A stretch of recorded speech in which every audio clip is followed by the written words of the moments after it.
Manual para a vida. Saiba distinguir entre o que você pode controlar e o que não pode. A felicidade e a liberdade começam com a clara compreensão de um princípio. Algumas coisas estão sob nosso controle e outras não estão. Só depois de aceitar esta regra fundamental e aprender a distinguir entre o que podemos e o que não podemos controlar, é que a tranquilidade interior e a eficácia exterior tornam-se possíveis.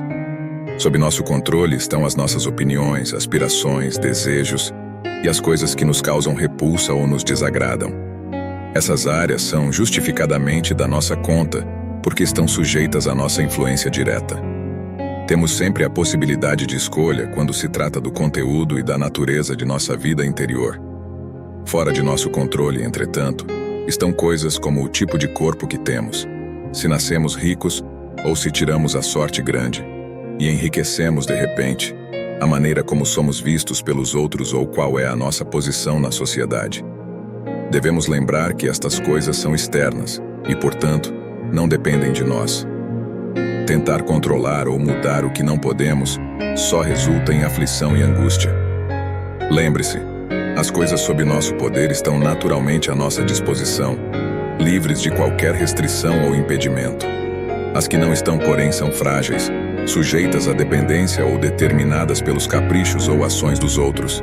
Lembre-se também do seguinte: se você achar que tem domínio total sobre coisas que estão naturalmente fora de seu controle, ou se tentar assumir as questões de outros como se fossem suas, sua busca será distorcida e você se tornará uma pessoa frustrada, ansiosa e com tendência para criticar os outros. Ocupe-se apenas do que você pode controlar. Se agir assim, estará imune a coações e ninguém o poderá reprimir. Será verdadeiramente livre e eficiente em suas ações, pois seus esforços estarão canalizados para boas atividades e não tolamente desperdiçados em críticas ou confrontos com outras pessoas. Tendo conhecimento e dando atenção ao que de fato lhe compete, não será obrigado a realizar qualquer coisa contra sua vontade. Os outros não poderão feri-lo, você não fará inimigos ou será prejudicado. Se o seu objetivo é viver de acordo com estes princípios, lembre-se de que não será fácil. Você deverá abrir mão inteiramente de algumas coisas e adiar momentaneamente outras. E possível que até mesmo precise privar-se de riquezas e poder se quiser atingir a felicidade e a liberdade. Reconheça as aparências pelo que realmente são. De agora em diante, pratique dizendo para tudo o que parecer desagradável: isto é só aparência e de modo algum o que parece ser. E então, examine cuidadosamente a questão de acordo com os princípios que acabamos de considerar. Em primeiro lugar, esta aparência se refere às coisas que estão sob meu controle ou às que não estão? Se a questão estiver relacionada com qualquer coisa fora de seu controle, treine a si mesmo para não se preocupar com ela. Os desejos exigem sua própria realização. Nossos desejos e aversões são déspotas impacientes, exigem satisfação imediata. Os desejos ordenam que nos apressemos para obter o que queremos. E as aversões insistem que evitemos aquilo que nos causa repulsa.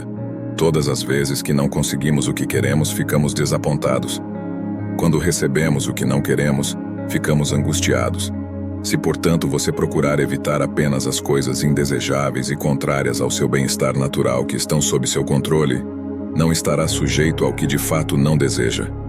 Entretanto, se tentar evitar coisas inevitáveis, como doenças, morte ou infortúnios, sobre as quais você não tem nenhum controle verdadeiro, causará sofrimentos a si mesmo e para aqueles que estão à sua volta. Desejos e aversões, apesar de poderosos, não passam de hábitos, e podemos treinar para ter hábitos melhores.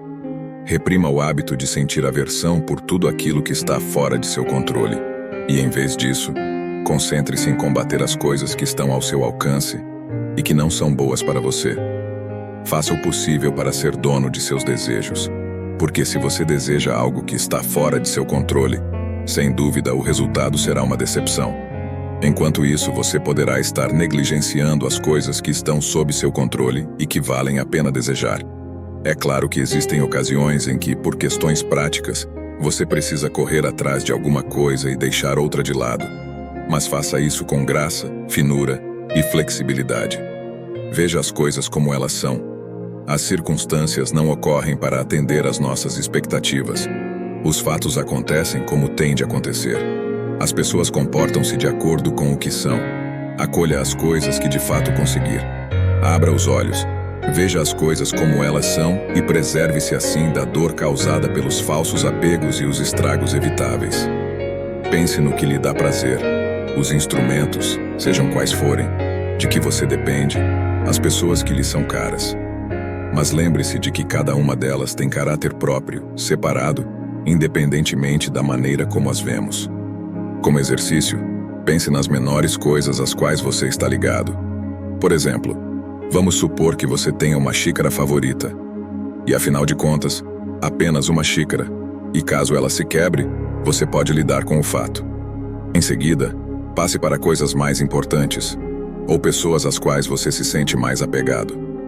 Lembre-se sempre, por exemplo, quando abraçar seu filho, seu marido ou sua mulher, de que está abraçando um ser mortal. Assim, se um deles morrer, você será capaz de suportar a dor da perda com maior serenidade. Quando algo acontece, a única coisa que está em seu poder é sua atitude com relação ao fato. Suas alternativas são a aceitação ou o ressentimento. O que realmente nos assusta e desanima não são os acontecimentos externos em si, mas a maneira como pensamos a respeito deles. Não são as coisas que nos perturbam, mas a forma como interpretamos seu significado. Pare de se atemorizar com noções irrefletidas, reações impulsivas e com suas impressões sobre como as coisas são. As pessoas e as coisas não são como desejamos que sejam nem o que parecem ser. São aquilo que são. Harmonize suas ações com a maneira como a vida é. Não tente fazer suas próprias regras. Comporte-se em todas as questões, grandes e públicas, pequenas e domésticas, de acordo com as leis da natureza. Harmonizar sua vontade com a natureza deveria ser o seu maior ideal. Onde você pode praticar esse ideal? Nos detalhes de sua vida diária, com suas tarefas e deveres pessoais e específicos. Quando você realizar essas tarefas, tais como tomar banho, por exemplo, faça-o tanto quanto lhe for possível em harmonia com a natureza. Quando comer, tanto quanto lhe for possível, faça-o em harmonia com a natureza. E assim por diante. O que fazemos é menos importante do que a maneira como o fazemos. Quando compreendemos realmente este princípio e vivemos de acordo com ele, embora as dificuldades continuem a surgir, já que também são parte da ordem divina, ainda assim será possível se ter paz interior. Não são os acontecimentos que nos ferem, mas a visão que temos deles. As coisas em si não nos ferem ou nos criam obstáculos, nem as outras pessoas. A questão está na forma como as encaramos. São nossas atitudes e reações que nos criam problemas. Sendo assim, até a morte deixa de ser tão importante. É a nossa noção da morte, a ideia que fazemos dela que é terrível, que nos aterroriza. Existem muitas maneiras de pensar na morte. Examine suas noções a respeito da morte e também sobre tudo o mais. Essas noções são de fato verdadeiras? Fazem algum bem a você? Não tema a morte ou a dor. Tema o medo da morte ou da dor. Não podemos escolher as circunstâncias externas de nossa vida, mas sempre podemos escolher a maneira como reagimos a elas. Se não há vergonha, não há culpa.